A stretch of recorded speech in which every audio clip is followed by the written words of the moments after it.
Let us all rise and... Okay. Uy, nata sa pinari. Uy, ayaw ba? Private lang ba? Balik sa akin. Let us all rise and sing and greet our colleague, Councilor J. Roa Pascual, a happy birthday. 1, 2, 3, go. Happy birthday to you. Happy birthday to you. Happy birthday, happy birthday.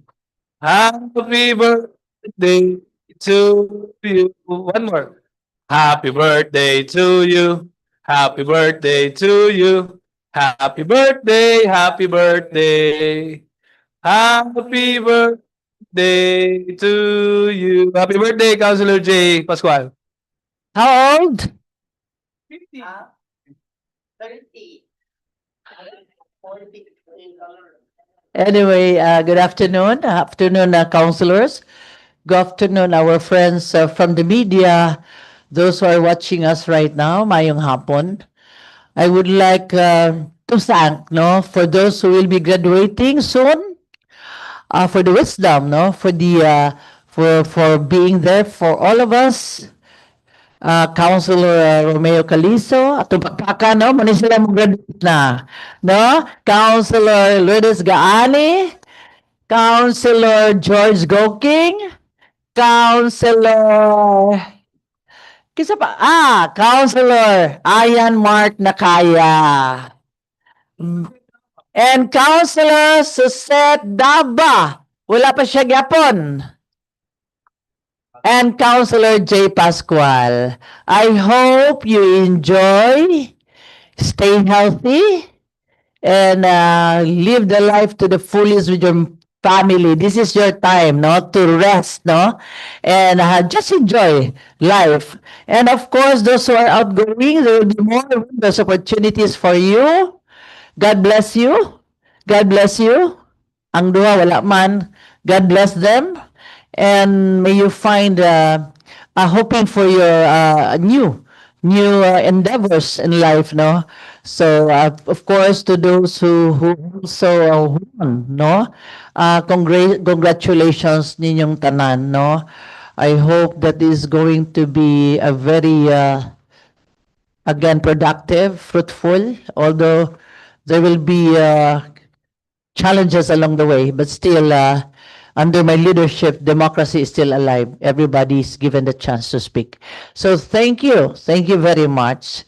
So let us proceed. Majority Floor Leader, Attorney Edgar Cabanlas. Thank you very much. The ever beautiful, Di ka po eh. aggressive, industrious Vice Mayor of Cagayan de Oro. Congratulations, Vice Mayor. Thank you Bebo very Rodriguez. much. Thank you. Members of the City Council.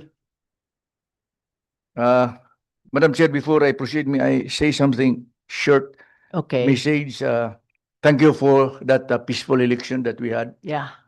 We would like to thank the COMELEC for conducting such an election compared to other cities and other areas in the Philippines. We have a peaceful and orderly election. Thank you for that. Thank you for the people of Cagayan de Oro for their participation. Yes. And the commitment to maintain peace and order during the election. The election was aggressive between and among the parties, but it stops there. Yeah. At the end of the day, it's always friendship that prevails. And congratulations to the winners. And for those who did not make it, consider these 3 years as your vacation. After that, a good fight is waiting for us. I would like also to thank, I forgot, I like to thank the Cagayanos, no, for the overwhelming votes that I have. Yes. I didn't expect it that way. Somehow, thank you very much, Cagayanos, from the bottom of my heart. We have, I think, more than 80% who voted. That's Yeah. a good performance insofar as Cagayan de Oro is concerned. If I have said something which is not good to hear, I would like to ask forgiveness for that, and I hope everybody will also do that. Let us bury all the hatchet Yeah. and be looking forward to what good that we can do for the people of Cagayan de Oro.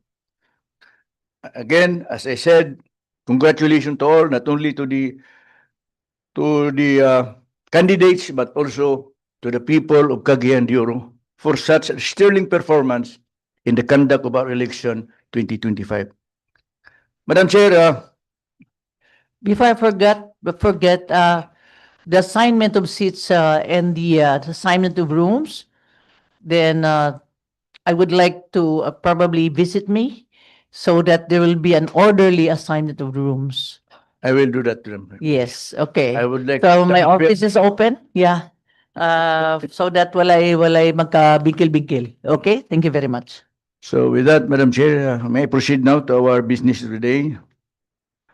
May I move, Madam Chair, to dispense the reading of the minutes of the previous regular session of this council on April 28, 2025, and consider the furnishing copies thereof as reading itself. And a second objection? I hear none. Motion is hereby carried. Move to approve on second and final reading. Second objection? I hear none. Motion is hereby carried. The special report portion, Madam Chair, there are about 4 members of the City Council who are intending to render special reports. First, Councilor Ian Mark Nakaya regarding Character First program of Cagayan de Oro City. Second would be Councilor Amy Moreno on the basura issues in the city of Cagayan de Oro.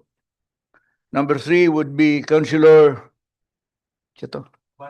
Kabaring on the tribal social justice system.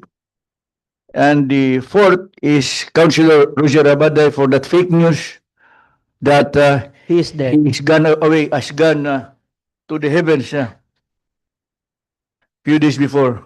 Okay, so that would be the sequence, Madam Chair. May I request, Madam Chair, that Councilor Ian Mark Nakaya be recognized first. Okay, Councilor Ian Mark Nakaya, you have the floor.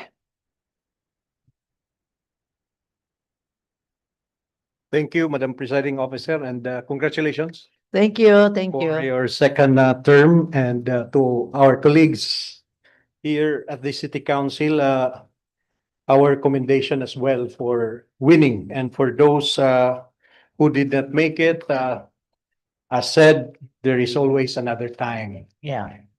So before we close our tenure of office, Madam Presiding Officer, I would like to reiterate our introduction to the city government, which we have done for the past more than a decade ago, the Character First program of the city. And we introduced this to the city council once upon a time, together with the previous members of the city council who were also believe strongly that if we only center our public governance based on the values and virtues left to us by our maker, we can create an environment that is more attractive to all stakeholders in delivering quality, efficient, and effective public service towards creations of programs and services that would redound to the benefits and welfare of the public.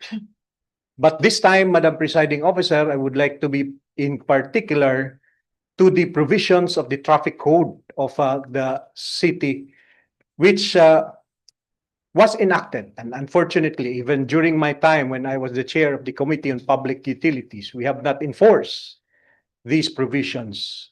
But then again, it has always lingered in my mind that the provisions of the ordinances that we have enacted by the council should be enforced and implemented by the executive. Because during the discussion and insertions of certain provisions of the ordinances that we have enacted, on particular the traffic code, Madam Presiding Officer, we thought of a city that is beautiful, that is a city that would be for us to be proud of today and in the future, even if we leave the service uh, and uh, and move our intentions to elsewhere.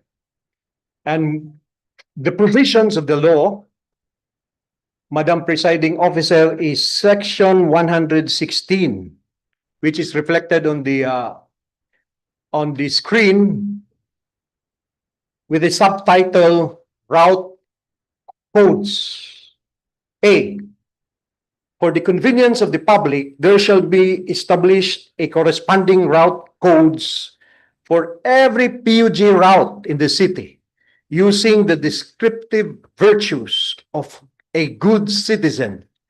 In fact, the descriptive virtues of a good citizen, Madam Presiding Officer, we also enacted a certain resolution that enhances and supported the Character First program of the city. You can find it in the record of the city secretary and of the city council.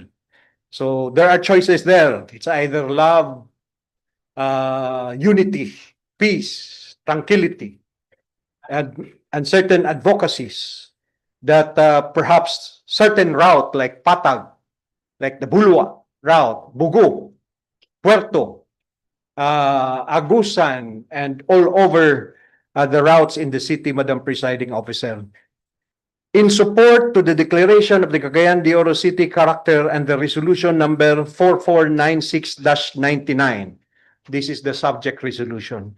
And resolution number 7676-2006 as provided for under the appendix, which is attached to the traffic code, Madam Presiding Officer. On B, the route and route code of PUJs in the city shall be conspicuously painted or printed on both sides of the PUJ body in the manner prescribed by the RTA or the LTFRB.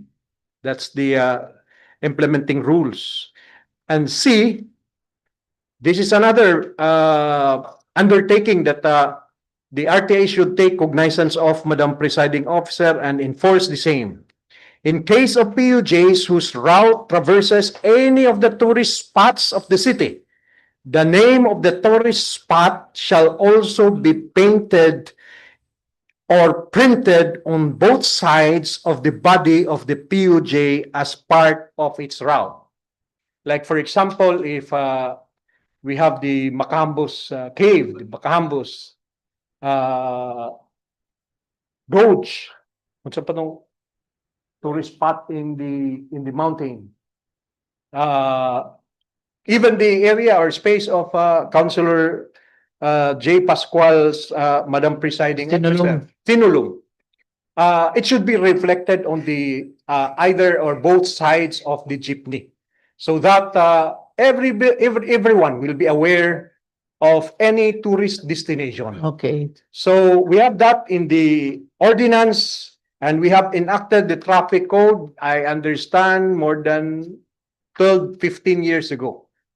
And it's about time that we entrust perhaps the new city council, which is under your leadership as well, Madam Presiding Officer, to oversee and to implement the provisions of the ordinance that we long waited for to be implemented. Thank you. Okay, thank you very much, Councilor Ayan Mark Nakaya. So, magbago ang matag committee ba? Yeah, we have to refer again. Wala pa man sa naman. Yeah, we refer to Councilor Romeo Calizo. Yes, Councilor Calizo, you have the floor.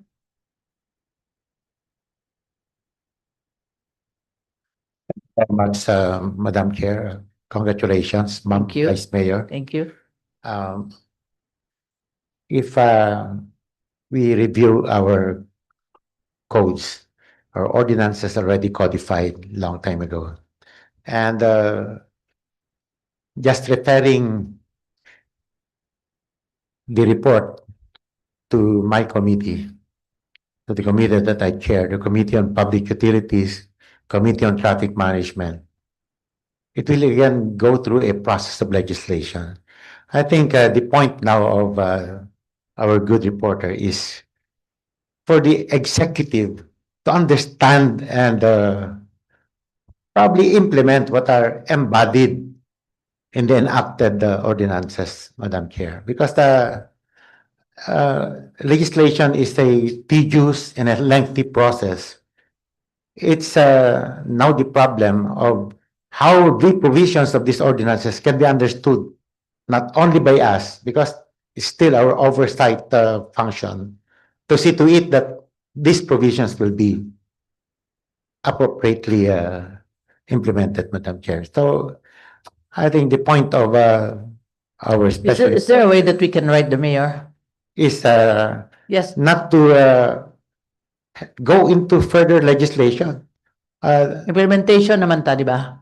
Yes, Yeah. I think there should be an appropriate body from the city council now to exercise our oversight functions, to see to it that these provisions are clearly understood and it will be appropriately implemented with the executive.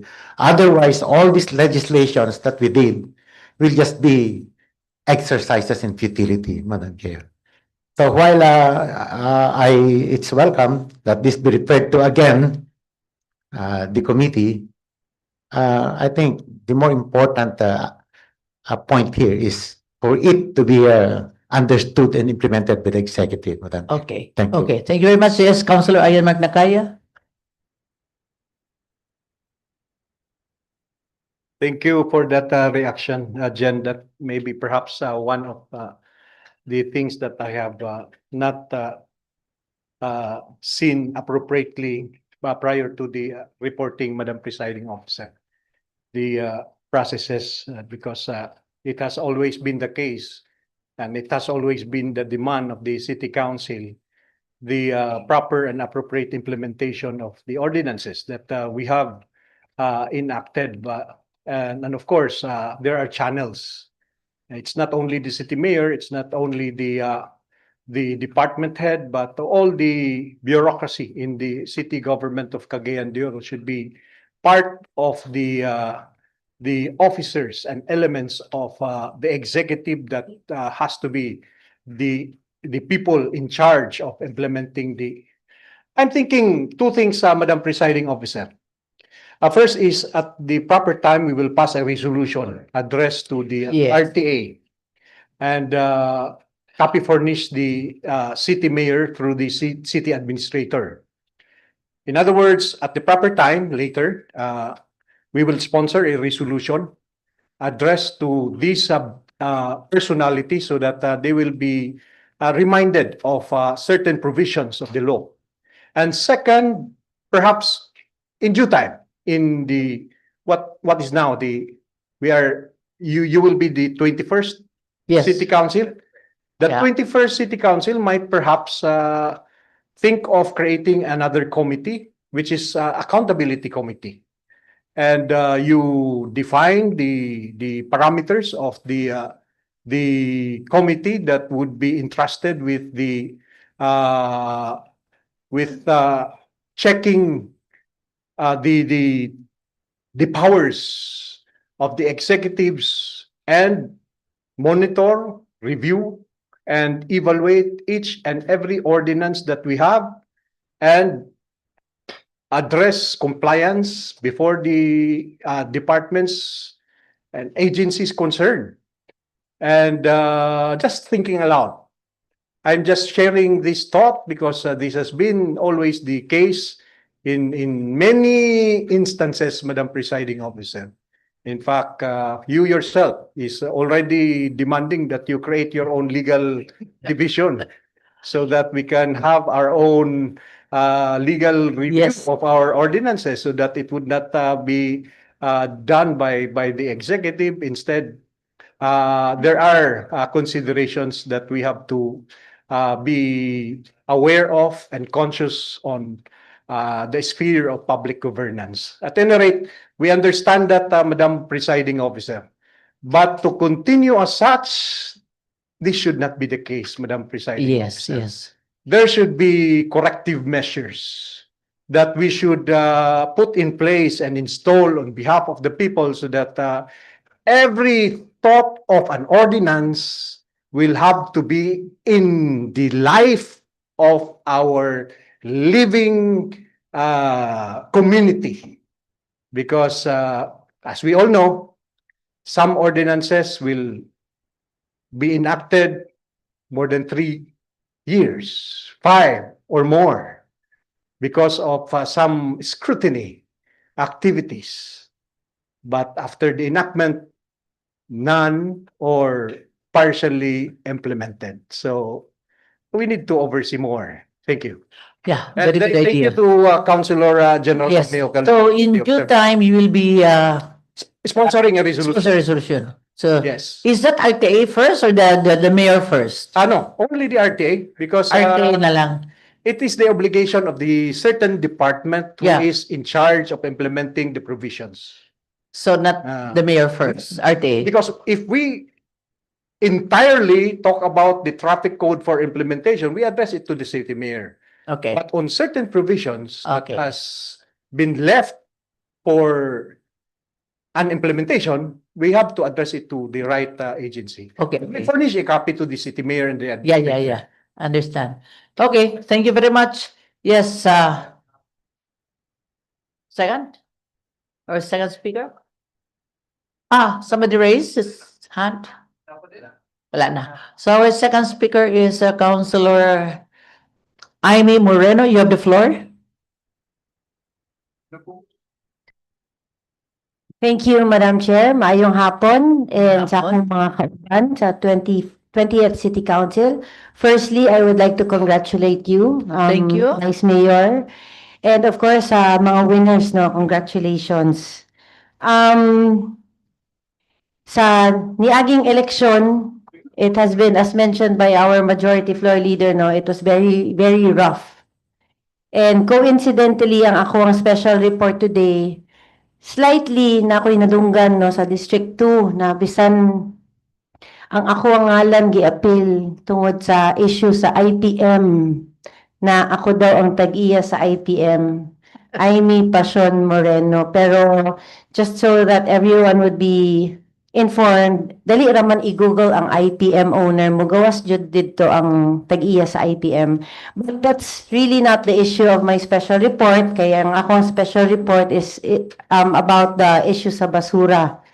Wala na ako nag-prepare og mga slides because I am quite positive na everyone had a glimpse of their social media no sa nahitabo karon sa Cagayan de Oro. And just to give you a recap, last February or late January of 2024, I did a special report requesting na mag-committee meeting together with the stakeholders, no, DENR, EMB, and of course, ang tag-iya or ang representante sa Jumara ug sa Tencil, and of course, kauban sa atuang committee head, no, committee chair na si Councilor Abaday. Gerger Abaday, congratulations, DI. And March 5, we were given the privilege no to do a committee meeting, but ang among issue or ang among agenda at that time was the Pagalungan sanitary landfill. So I was informed na magtawag po for another committee meeting to call the representatives from Tencil, but to no avail. And karon Napatawag ba? Wala. wala na balik. Wala na. Yes. Pero na committee hearing, napatawag. Meeting agenda, Madam Chair. So, wala to. Okay. So, and karon wala man ta niagi sa Christmas, no? Pero nanausab ang issue sa basura. Ang niagi raman isang eleksyon. Ang I don't know nga no ni daghan og samot ang mga basura karon. But Madam Chair, we all know that this is a very serious matter. I am not blaming the local government of Cagayan de Oro, no, because everybody has a role to portray. But somehow we have to understand kung unsay problema. Mao kini ang ako ang issue sa niaging special report nako na unta pwede ba nato mapangutana ang tensil kung unsay gakahitabo sa ilaha kay every time we speak about the issue sa basura, ang mutubag is ang department head no sa Clenro, which is Engineer Armen Cuenca, and never did we hear anything from the Tensil management.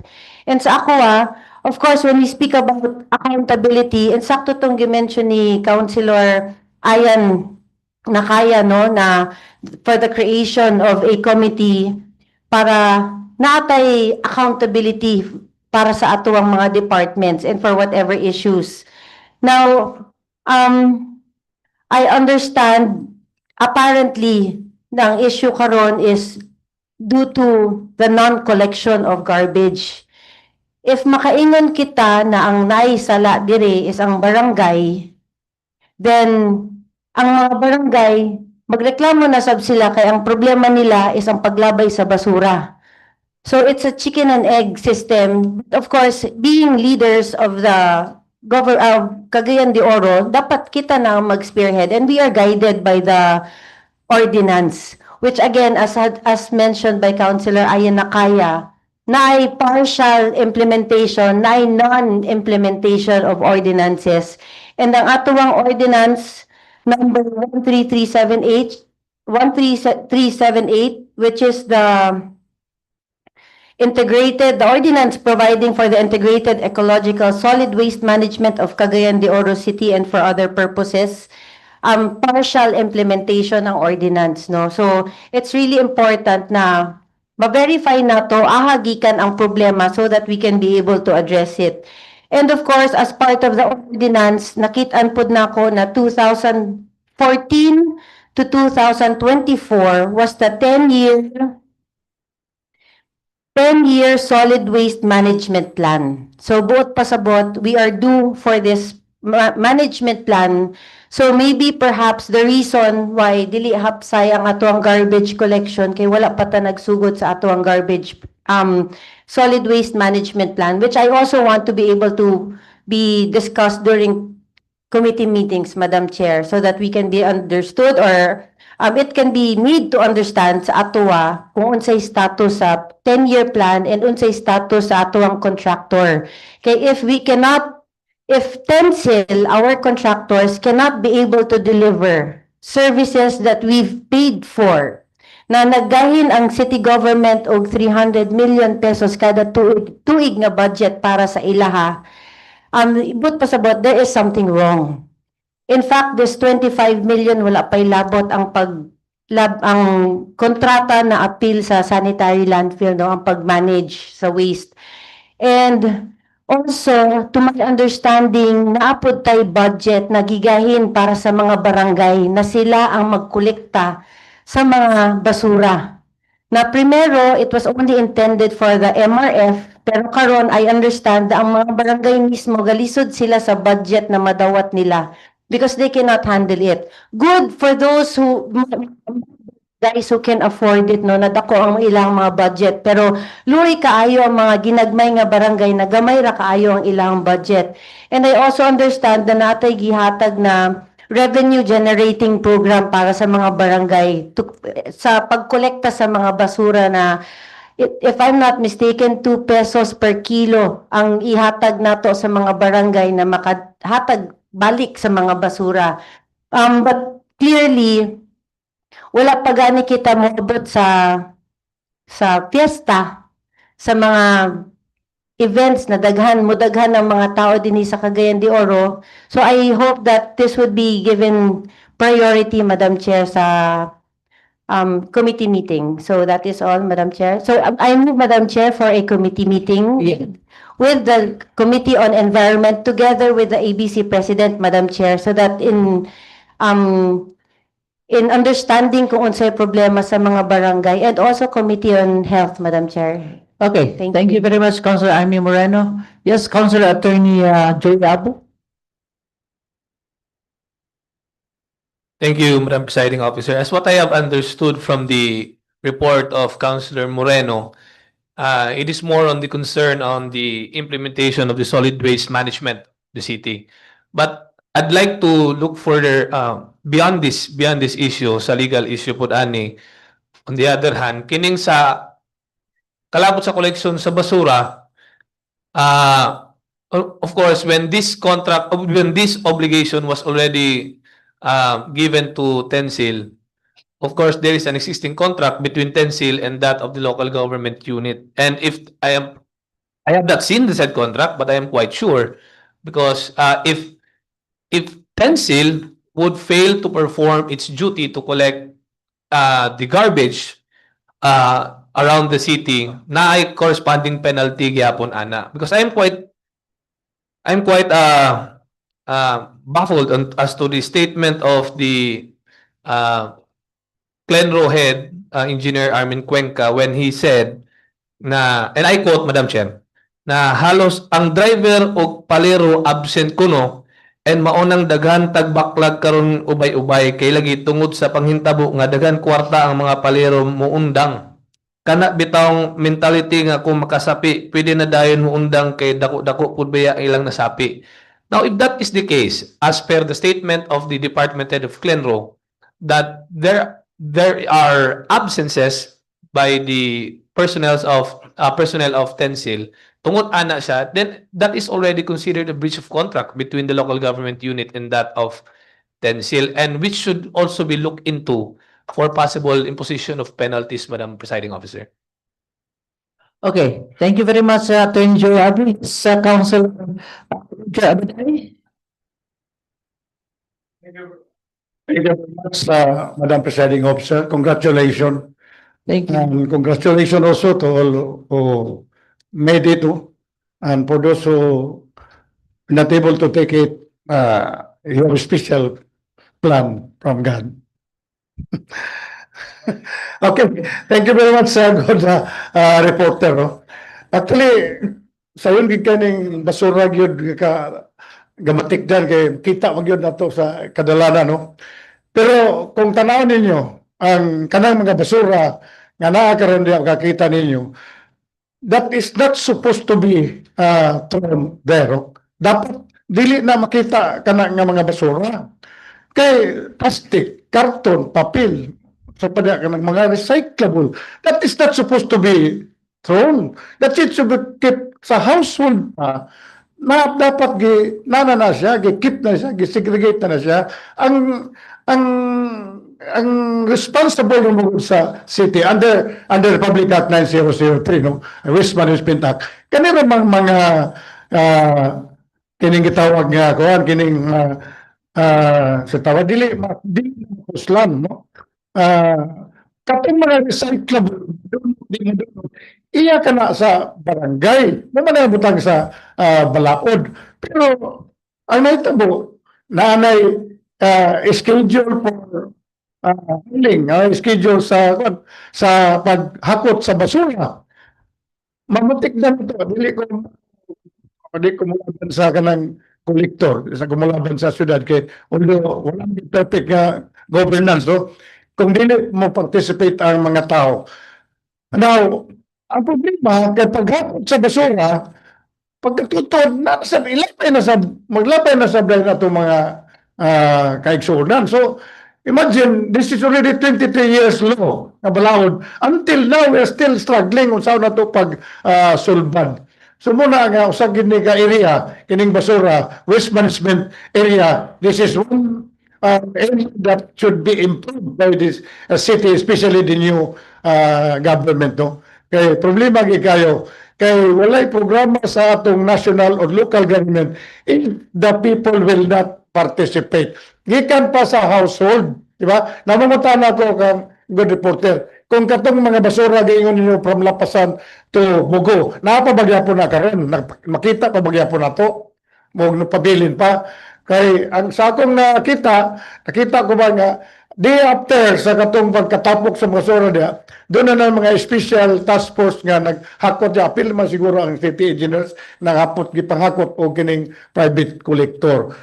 Na atong obserbahan nga especially kining ipang post dia sa social media katong mga daan na nga mga basura nga na ilang na picturean kay balik-balik lang na sa social media just to impose issues sa atong national government, sa atong government. No? So muna ang atong dili niya to makasulbad kini atong problema kung ang mga katawhan ang atong kabarangayan will not fully implement the law, no? The Waste Management Act. No? Now, gani, starting June 1, the no segregation and no collection policy will be strictly implemented na. So, I think as requested by the good reporter Amy Moreno, we will have a meeting for this, CLINRO, ABC, and all other concerned agencies with regards to the full implementation of no segregation, no collection policy. Thank you. Okay, thank you. Yes, Councilor, Councilor, ano muna, Council Majority Floor, the Attorney Edgar Cabanlas. Thank you very much, Madam Chair. I think there should be a meeting with these concerned agencies, concerned departments of the city government, including the private contractor, Yeah. because this cannot just be explained here by the chairman of the Committee on Environment as to what really happened on the ground. We have to hear the other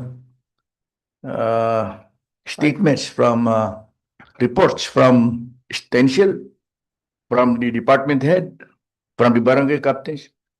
So we need a time and a place to meet. And I would like to suggest, Madam Chair, that we will include the Committee on Laws and Rules. Okay. I will be there actively participating in that because mura man og dili nini ka di man yung mahimo nga ato ning pasagdan. Everybody is complaining and yeah, no amount of explanation can assuage the what the perception of the public is as to the present that has been going on. Kanang statement ni Armin, no, Armin and me are very close because we were one in the implementation of this titulo sa yuta, relocation site. But I think I don't like the statement of Armin when he said that he's talking for on behalf of Tencel. We should not. We should ask directly the operator of Tencel what's going on. Mukha na atong gikinahanglan.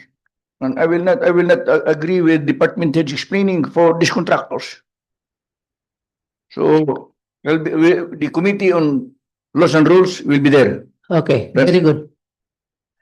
Very good. Yes, Attorney Joey Abu, you have the floor. I'd like to commend the observation of the majority floor leader on that respect. That's why I brought it here because it can affect the image of the local government unit, especially that he is a department head and an alter ego of the local chief executive.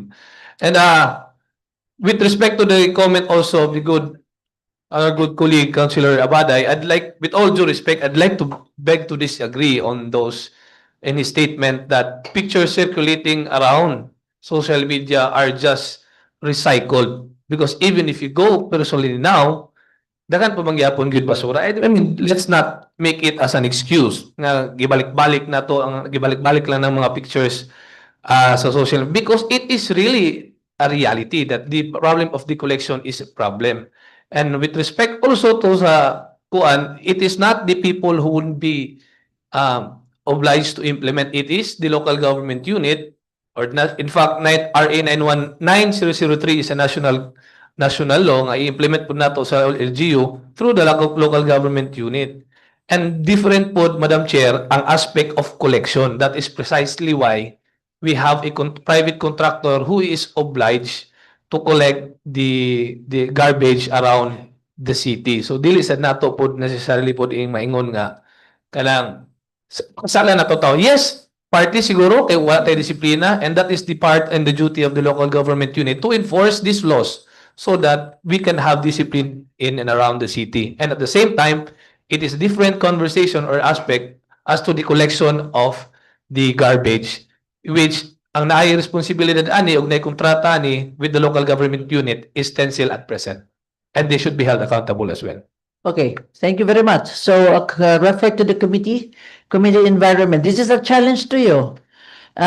Councilor Roger Abaday, of course, the laws and rules, and Councilor Lourdes Gaani,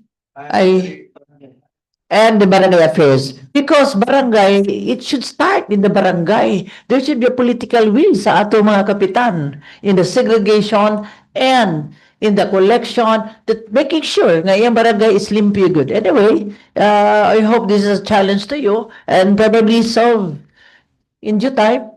So refer to these committees. Okay? Last will be Councilor Abaday. Abaday, sorry. Okay. Councilor. So Council Roberto Cabaring, you have the floor.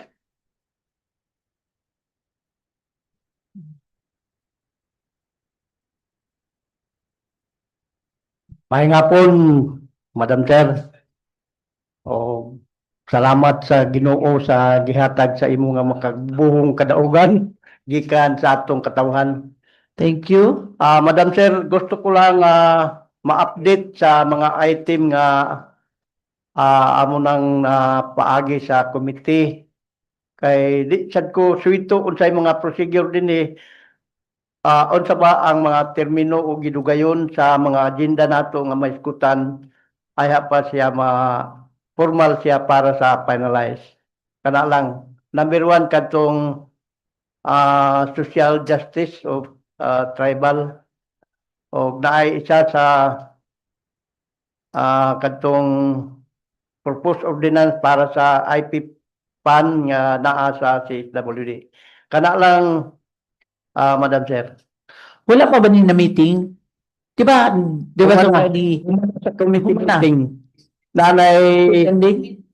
Sa another endorsement. meeting. Oh. Sir, yung committee, but authored by Councilor. So this will be again, you'll be calling another meeting for this. No? Okay, it's not only one meeting, one hearing. There probably another meeting. Nanay draft, pero wala pa city legal. Paingon pa sa city legal. Okay, sige. We will try to, probably you can follow up from the city legal. Okay, thank you very much, Councilor Roberto Cabaring. Yes, Councilor Romeo Calizo? Thank you very much, Madam Chair. Naalam ko yung pangutana kang Councilor Cabaring kay this has been an issue that has sprouted years back about the enforcement of the social justice of among the Lumads. And that's why kanang tumanggod Councilor Cabaring kanang ang itaw issue regarding this, ang concern sa mga lumad, ang inyong customary laws, wa may nasulat. There is no documented set of customary laws. So, ug na basig na draft na, pwede ba nga matagaan mi og kopya na kay para mabasa pod na o maistudyohan, basig unya nami ikadugang o ikasuggest o gusto kay maayo anang implemented customary laws. Kaya may problema sa kabukiran. They settle some problems as regards social justice. Yet, ang gusto lang sa pinakataas nila ang matuman. Walay concrete reference. Ug sagoy sakto, ug sagoy sayop, Madam Chair.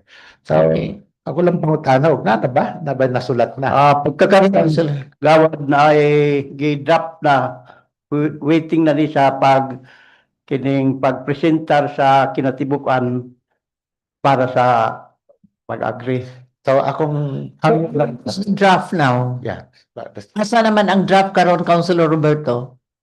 Nasa NCIP ang kopya dahil naa sa amo ang pikas. Pero sa akong lantaw niini, ang among ginunta ni ini ang atong balaod sa Ipralo. Unsay nasulat dito maura ko'y among gustong i-implement para lang gyud nga masugdan ang self-governance sa mga IP. So meaning kato yung gihimong ordinance nihaom lang sa Ipralo. Oh, Kay mao may valid lugar nga Ipralo. so Madam na Chair. may supporter ani nga section diya sa Ipralo. Kinamagod na itabo, Councilor Cabaring. Kana bitaw na yung mga province sa Ipralo nga dili kaum sa kini mga tribo higaunon. Busta gani nga ang strong suggestion years back, but still 2017, Madam Chair, nga mag-draft na og kanang ilang written Ila gyud.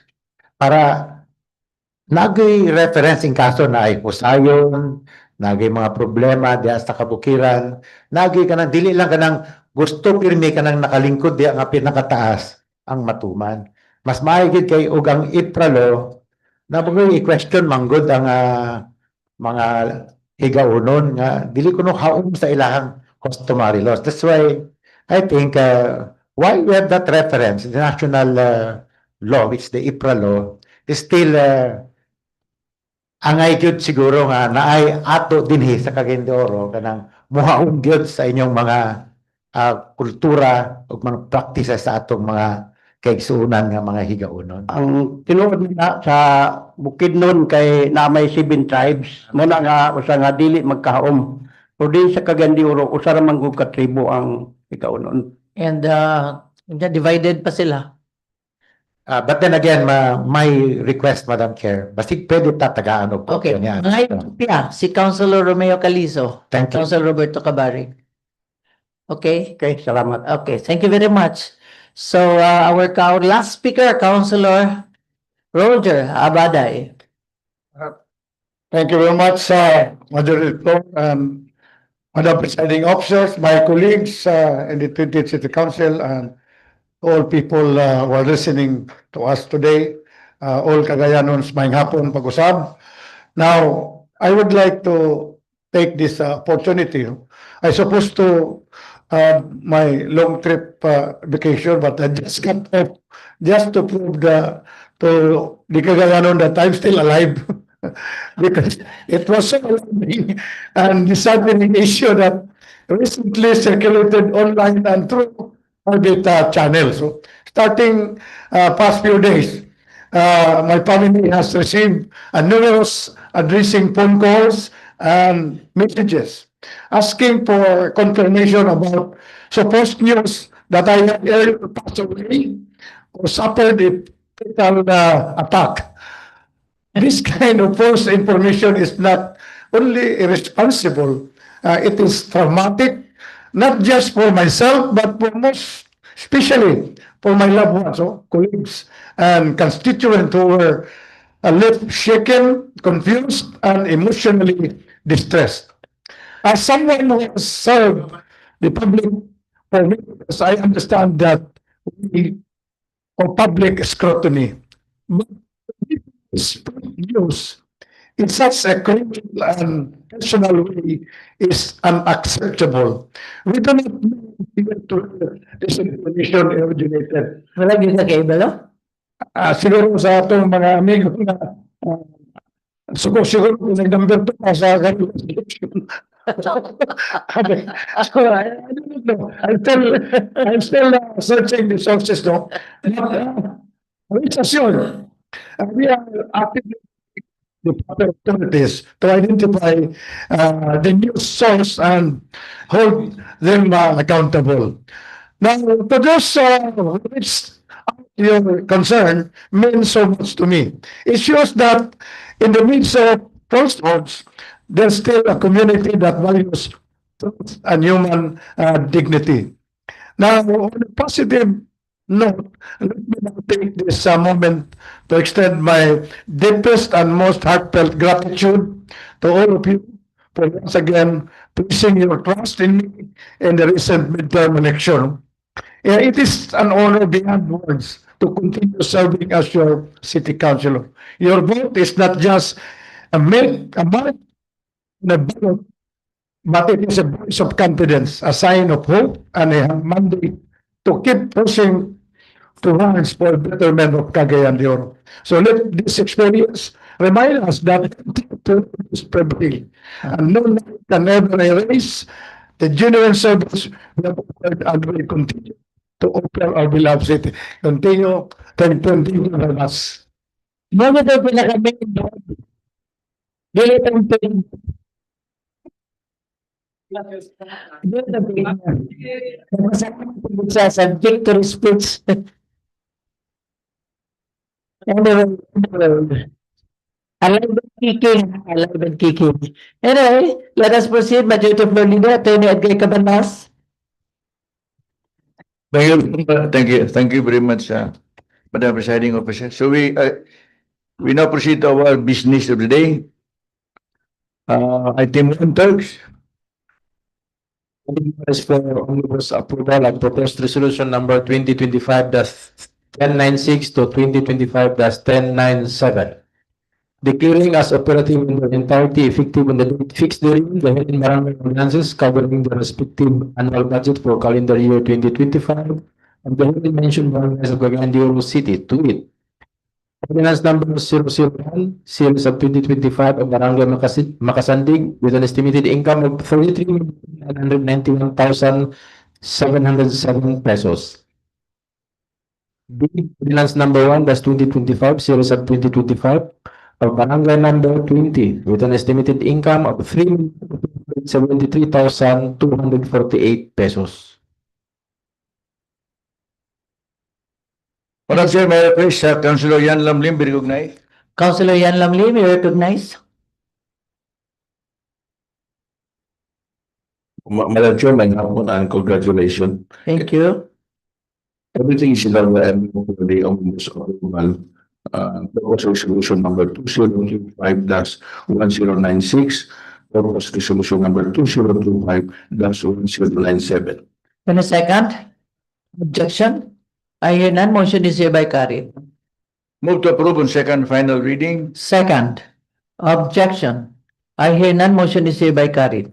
Item 2, proposed resolution number 2025-1098, authorizing the Honorable City Mayor Rolando A. Uy, representing the city government of Cagayan de Oro, to apply for a gratuitous special land use permit with the Department of Environment and Natural Resources Regional Office 10, covering a parcel of land identified as portion of lot 10449 CAD 237 within SWO the 000-454 located in Barangay Baikingon, the city, containing an area of 28,796 square meters, more or less, a site to the proposed Cagayan de Oro Memorial Park, District 1.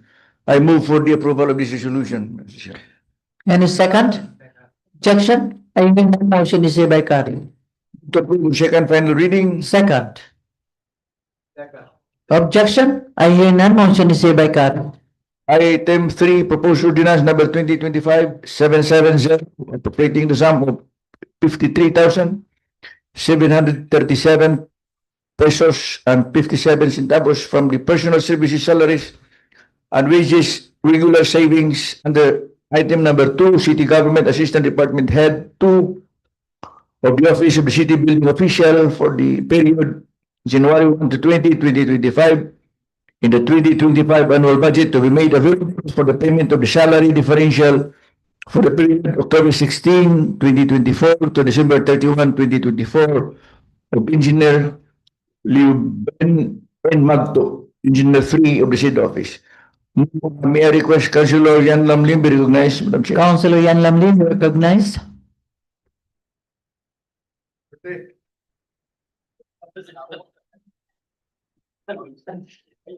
Everything is that I move for the approval of ordinance.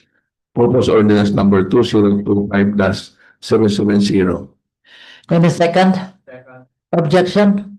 I hear none. Motion is hereby carried. Move to approve on second final reading. Second. Objection? I hear none. Motion is hereby carried. Item 4, proposed ordinance number 2025-771, appropriating the sum of 76,359 pesos and 92 centavos from the personal services, salaries, and wages. Regular savings under item number 120, Public Services Officer 4 of the Office of the City Environment Natural Resources Officer for the period January 1, 2025 to February 3, 2025 in the annual budget to be made available for the payment of salary differential and other benefits for the period October 1, 2024 to December 31, 2024 of Ms. Karen Michelle C. Mapano, Public Services Inspector 1, 21,970.26 centavos, and Ms. Arine D. Yi, Environmental Management Specialist 2, 54,389 pesos and 66 centavos, both of the same office. May I request, Madam Chair, that Councilor General Romeo Calizo be recognized. Councilor Romeo Calizo, you recognize? Thank you, Madam Chair. Move for the approval of proposed ordinance number 2025-771. On the second? Objection? I hear none. Motion is hereby carried. Move to approve on second final reading. Second? Objection? I hear none. Motion is hereby carried. Item 5, proposed ordinance number 2025-772, appropriating the sum of 85,578 pesos and 23 centavos from the personal services, salaries, and wages, regular savings under item 15, supervising administrative officer of the Office of City Information Officer for the period January 1, 2025 to February 6, 2025 in the 2025 annual budget to be made available for the payment of the salary differential and other benefits for the period October 1, 2024 to December 31, 2024 of Mr. Ian A. Fuentes, City Government Assistant Department Head 2 of the same office. May I request Councilor Sakala, Kenneth Sakala, be recognized. Councilor Kenneth Sakala, you recognize? Thank you, Madam Chair, and move for the approval of proposed ordinance number 2025-772. Thank you. Second? Objection?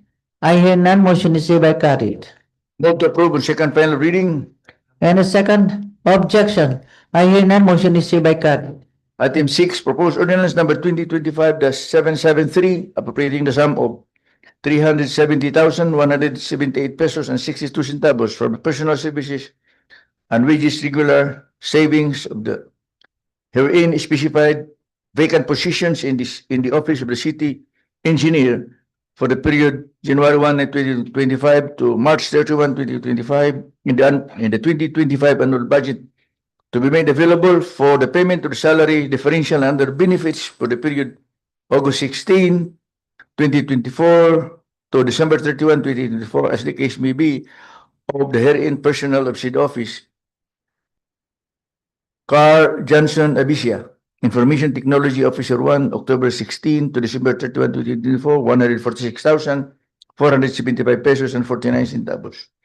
Judy Roxanne Bacolio, Administrative Aid 4, November 4 to December 31, 2024, 40,068 pesos and 85 centavos. Michael Sumalpong, Administrative Aid 2, October 16 to December 31, 2024, 48,951 pesos and 26 centavos. Gerald Diaz, Construction and Maintenance Man, October 16 to December 31, 2024, 48,951 pesos and 20 centavos. Ray R.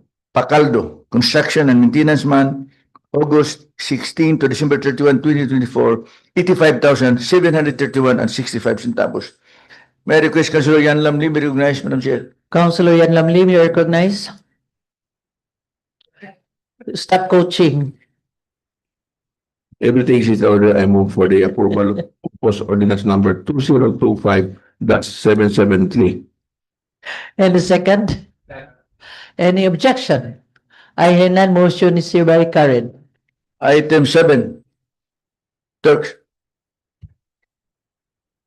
Item 7 is proposed ordinance number 2025-774, appropriating the sum of 378,761 pesos and 35 centavos from the personal services, salaries, and wages regular savings of the herein specified vacant positions in the Cagayan City Hospital, Lumbia, Giarbora General Hospital Annex for the period January 1, 2025 to March 12, 2025 in the 2025 annual budget to be made available for the payment of the salary differential and other benefits for the period October 16, 2024 to December 31, 2024 of Mr. William Joseph A. Cayana Jr., Pharmacist 2, with the amount of 148,688 pesos and 24 centavos, and Miss Branch Danica S. Bakal, Medical Officer 3, in the amount of 230,000 and 73 pesos and 11 centavos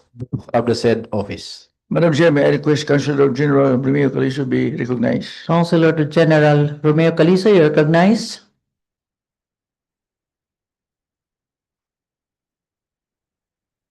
Move for the approval of proposed ordinance number 2025-774.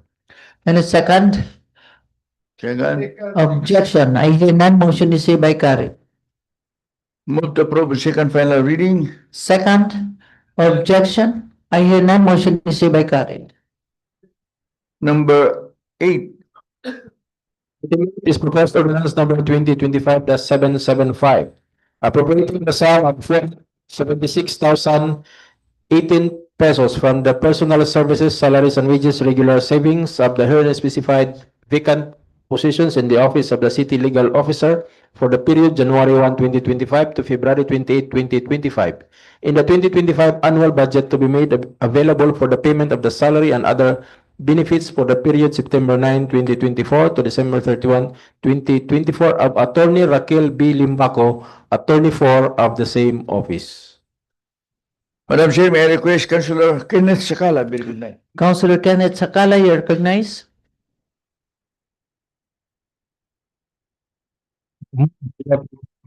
Ordinance number 2025-775. And a second. Second. Objection. I hear none. Motion is hereby carried. Item 9, Turks, tas asni. Item number 9 is proposed ordinance number 2025-776, appropriating the sum of 257,000 from the item non-office social services sector, financial assistance to barangays for barangay health workers and barangay nutrition scholars. E. Financial assistance to 600 BHW and 183 BNS at 4,500 pesos and financial assistance for end of or separation from service at 500 pesos per year of service in the 2025 annual budget to be made available for the payment of pabaon benefits of the herein enumerated BHW or BNS as the case may be of the city government who were separated from public service effective calendar year 2024 to wit 1. Anastasia T. Lorongan, represented by Jeneline L. Simeon of Cagayan Health Center, 27 years in service in the amount of 13,500. 2. Barsilisa P. Cesar, Kauswagan Health Center, for 28 years in service in the amount of 14,000. 3. Bilin R. Badon, Kanituan Health Center, 29 years in service, the amount of 14,500. 5. Eva V. Kalang, Kauswagan Health Center, 30 years in service in the amount of 15,000. 6. Helen P. Arnaldo, Kasandig Health Center, 41 years in service, the amount 20,500 pesos. 7. Imelda U. Lago, Bayabas Health Center, 30 years in service in the amount of 15,000 pesos. Jocelyn S. Pagara, Consolacion Health Center, 29 years in service, 14,500 pesos. 9. Joanna J. Amparo, Lapasan Health Center, 25 years in service in the amount of 12,500 pesos. 10. Julita C. Lumagbas, Indahag Health Center, 29 years in service in the amount of 14,500 pesos. 11. Leah B. Kabaring, Tignapuloan Health Center, 26 years in service in the amount of 13,000 pesos. 12, Luisa P. Valdez, Gusa Health Center, 39 years in service in the amount of 19,500 pesos. 13, Luzminda O. Dalman, Cogman Health Center, 31 years in service, 15,500 pesos. 14, Ria G. Upog, Google Health Center, 26 years in service, 13,000 pesos. 15, Sheila B. Cabuni Alda, Barangay number 7 Health Center, 31 years in service, 15,500 pesos. 16, Susana P. Balagusa, represented by Lilita P. Balagusa of Patag Health Center, 25 years in service, 12,500 pesos. Number 17, Trinidad L. Libia, represented by Iris L. Irizarry of Bayanga Health Center, with 39 years in service in the amount of 19,500 pesos. Madam Chair, may I request Councilor Yan Lam Lim be recognized? Councilor Yan Lamlim, you recognize.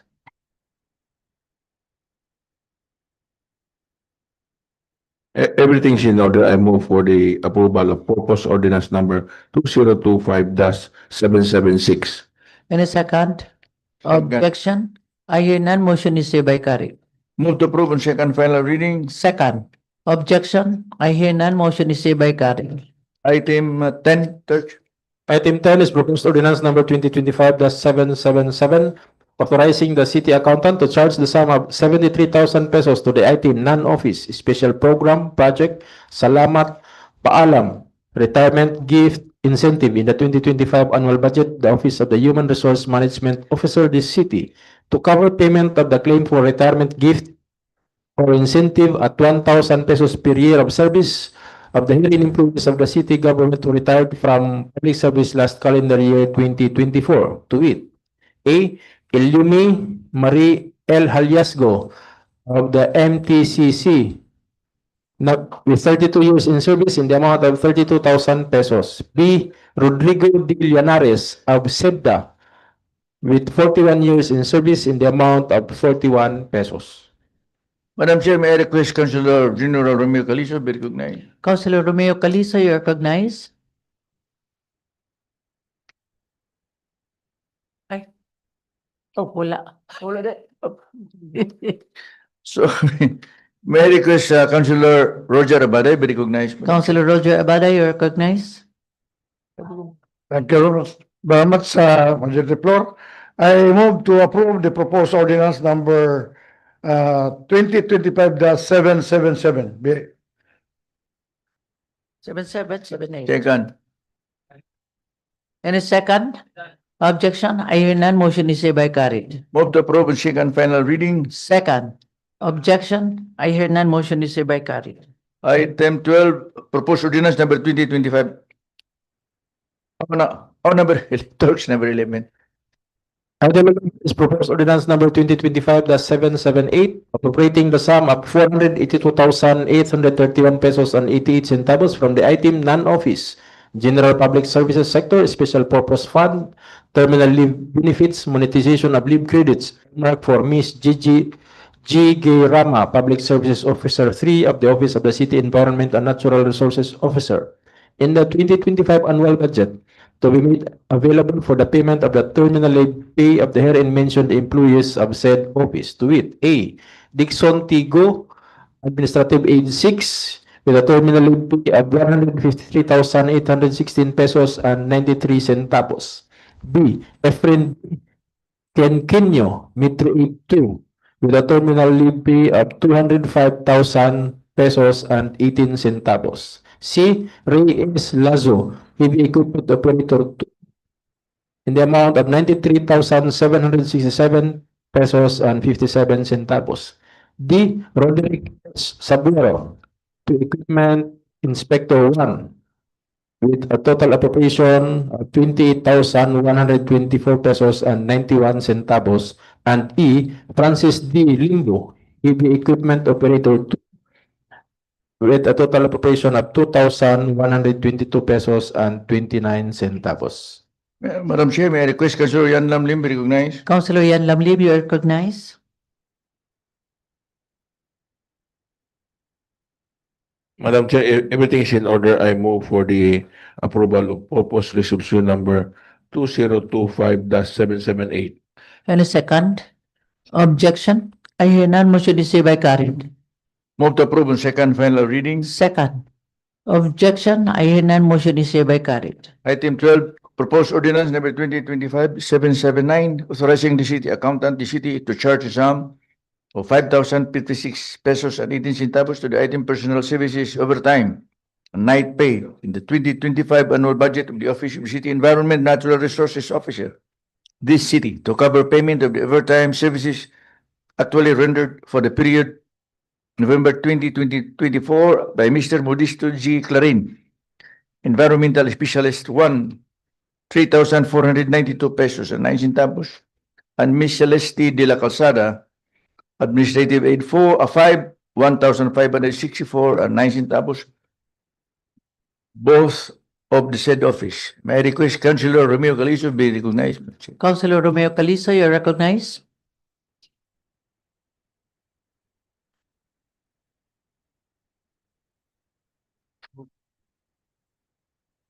Move for the approval of proposed ordinance number 2025-779. Second. Objection? I hear none. Motion is hereby carried. Move to approve second final reading. Second. Objection? I hear none. Motion is hereby carried.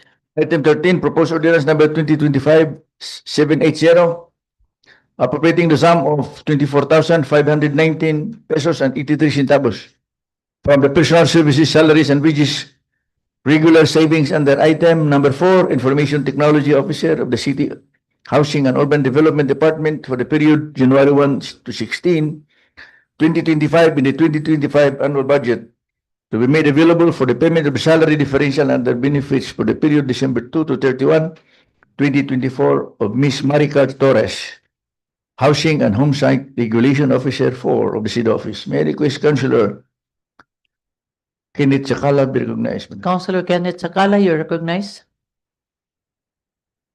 Move for the approval of proposed ordinance number 2025-780. Thank you. Any second? Objection? I hear none. Motion is hereby carried. Move to approve second final reading. Second. Objection? I hear none. Motion is hereby carried.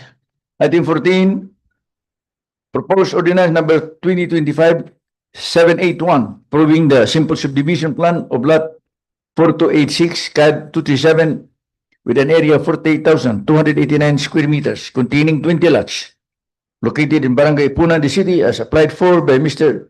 Isaac Idrolin, represented by Melodia Poligario, subject to the compliance of the conditions imposed by the City Housing and Urban Development Department and the Office of the City Engineer, both this city. I move to defer this item, Madam Chair. Defer? Yes. Any second? Objection? I hear none. Motion is hereby carried. Defer na.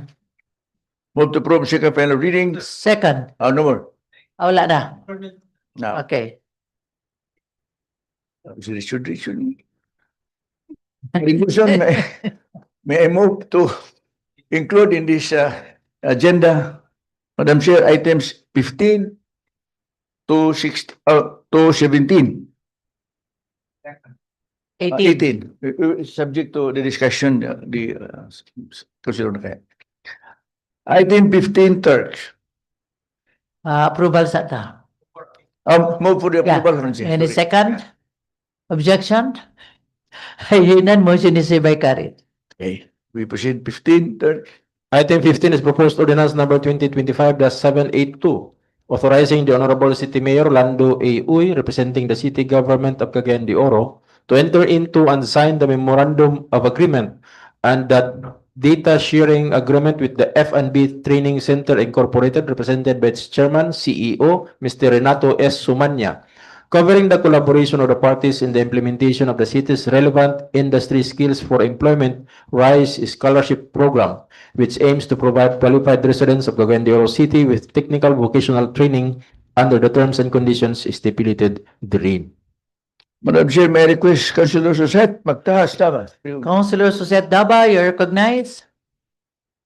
Thank you so much, Madam Chair and Majority Floor Leader. May hapon sa tanan. Move to approve proposed ordinance number 2025-782. Any second? Objection? I hear none, motion is hereby carried. Move to approve second final reading. Second, objection. I hear none, motion is hereby carried.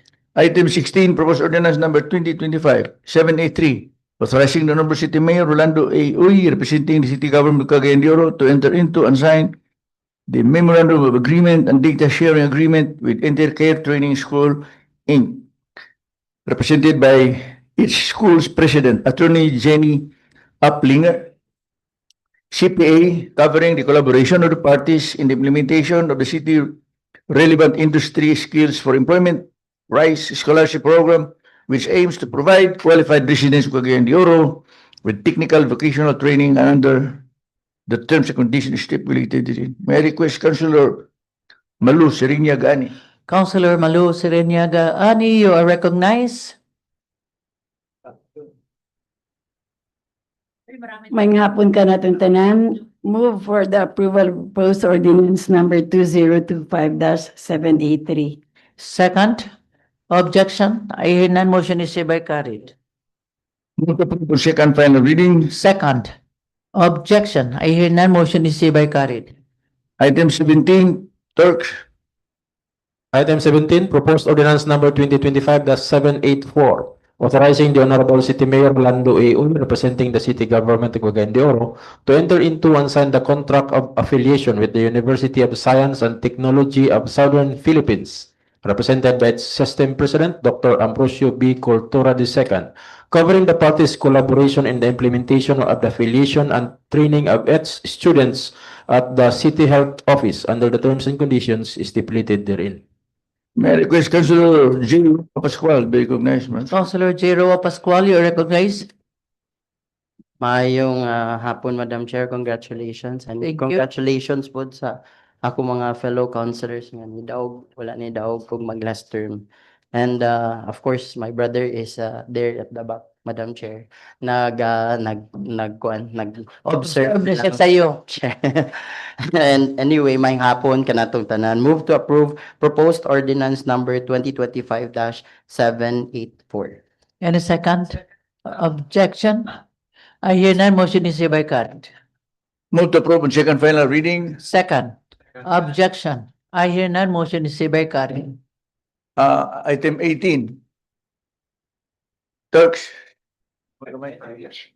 Item 18 is proposed resolution number 2025-1099, urging the Roads and Traffic Administration, RTA, to implement the provisions of Section 116 of Ordinance number 10551-2007, otherwise known as the Traffic Code of Cagayan de Oro City, covering the establishment of route codes for every PUG route in the city using the descriptive virtues of a good citizen in support to the declaration of Cagayan de Oro City as a city of character under resolution number 4496-99 and resolution number 7676-2006, subject to styling.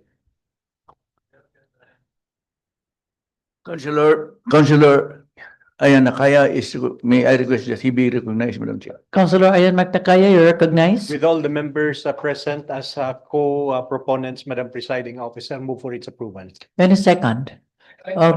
Yes, yes, please. Majority Floor Leader, Attorney Edgar Cabanlas. With all due respect to my good friend and party mate, the Councilor Nakaya, Ayan, I have 2 points which I would like to express why I would like to defer this matter. First, implementation of this ordinance is not as simple as, I think, it's not as simple as telling the RTA to implement this. It will entail the support and the meeting of all the operators of the jeepneys. It will also consider the expenses that will be incurred by the jeepney operators in putting these notices in the jeepneys. So it creates, Madam Chair, a situation where not only the RTA office is involved but also the office of the city mayor. Kung kini kang trabaho, dili ini nga lang sa akong tanaw niya, daghan ang atong ipahibalo ni it requires public hearing and public consultation. Now, the term of this 28 city council is near approaching. It's only less than more than a month, perhaps 4 or 6 sessions from today. So, for me, Madam Chair, I would like to suggest that let us wait for the 21st City Council to deliberate on this. Let us give them also a chance. Especially nga bago kini sila. Nya kini daan na maguni nga ordinance nga wala ma-implement. Second point, this ordinance, in fact, I have another ordinance also, like this, around 20 years ago, that requires PUJs, not PUJs, but taxis, or taxis.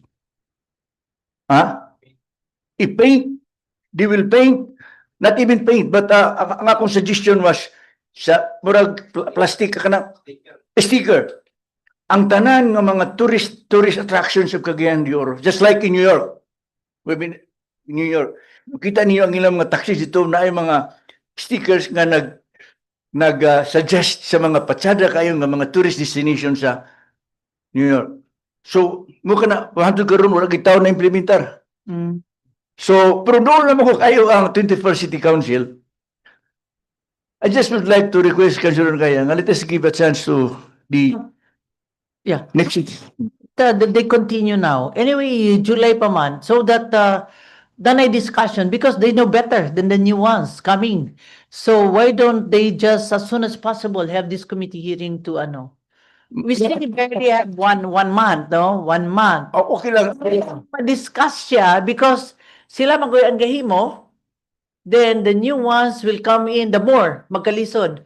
So there will just be continuity sa what had been started. So tawago na sa, dapat natin 1 month. Okay, sige. Okay. Are you amenable, Councilor Ayan? Kay kamo mag-yung makastorya good sa sakto rather than new ones nga magtuon na po balik.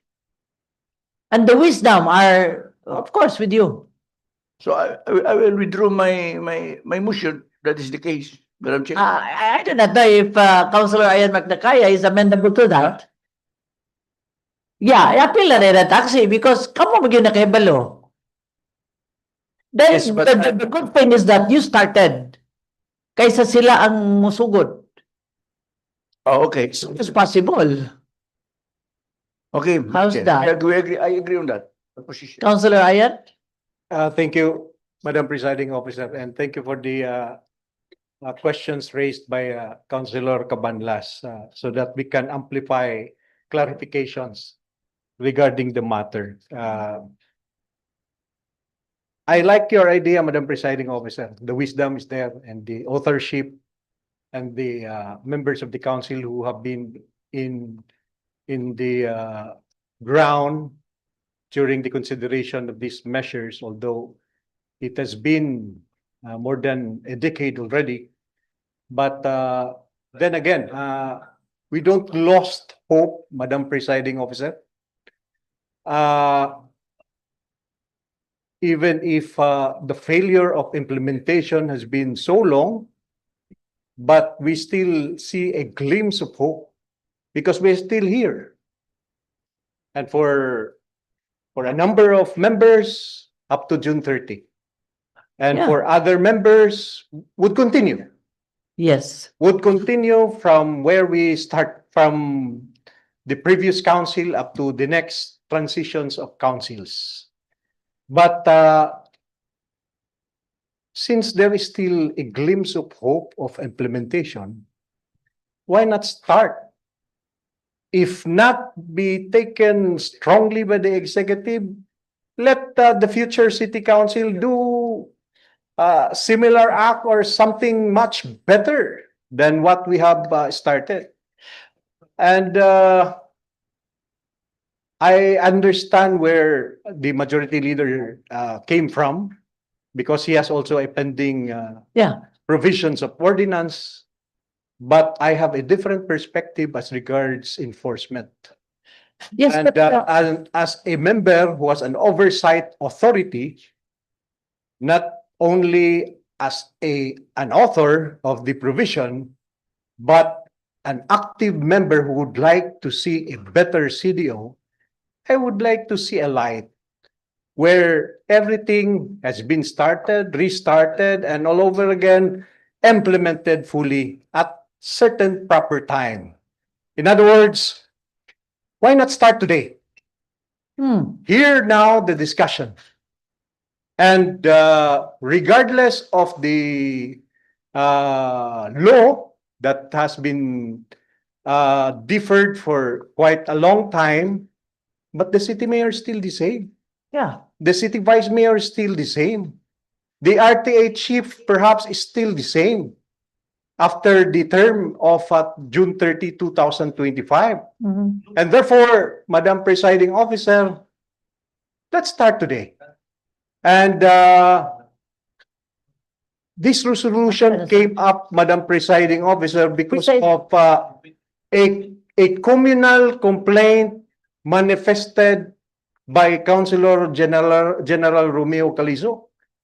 And it's a joint manifestation, Madam Presiding Officer, that the processes at the committee level will only be effective at the level of the committee. And then referral to referral and to referral, why not as a collective council enact a resolution higher than the committee, Madam Presiding Officer, the intent and the spirit of what we have started to become a reality in Cagayan de Oro. That is why I joined Councilor Calizo. It was not my first proposal, Madam Presiding Officer.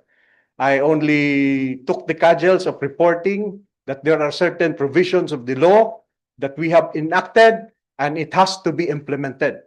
But because of the manifestation of Councilor General Romeo Calizo, there is immediate need to act. And I like also the manifestation of the presiding officer that let's start today. The wisdom is here, and let this wisdom be transition by way of acting certain measures that has prompted us. Thank you. Thank you very much. So what was the pleasure of the House? The pending motion is for the approval. Yeah. Amendable? Okay, Councilor Romeo Calizo. Thank you, Madam Chair. I think this is just a clear manifestation of an exercise of our oversight functions. Anyway, it involves only one Gamay lang, section, ano? of traffic Section code, man lang, yeah. that is section 116. So here with the resolution will be guiding RTA and providing it a staging point so that it can plan out. Otherwise, these provisions of the traffic code will just remain useless, Madam Chair. With the starting point, Will that be easy? Will that be easy without you two? they should, With the author? Madam Chair, we should urge, the tenor is, we urge RTA to start out a plan on how to implement only one section, that's section 116 of the traffic code. And they've been doing nothing for so long. The traffic code has been enacted long time ago, and nothing has been done by RTA so far. Now we can start with section 116. How will they implement section 116? They should start with a plan so that from the plan comes out the programs where we can provide budget. The new councilor will know. With the new councilors, probably in the 21st council, Madam Chair. With this resolution, we can already urge RTA to provide the staging point, Madam Chair. So again, I still support with the approval of this resolution. Thank you. Yes. Majority Floor Leader? Okay. So what's the pleasure of the House? I will withdraw my So we'll see, huh? We'll see. my motion, huh? We will see. I have another reason, but Anyway, the resolution is very specific, di ba? Katurang yun, gakuan, ng section. Okay. Hopefully. no objection, Madam Chair. Okay, and the second? Objection? Question? Yes. A second, okay. No objection, here the motion is hereby carried. Move to approve on second final reading. Second, objection, I hear none, motion is hereby carried. There being no other matters to take up, Madam Chair, move to adjourn. Session adjourned, God bless us all. Sa 23 na tayo. Ay, kaya mag-seminar pa man natin sila bago. Ay, yeah. Kung someday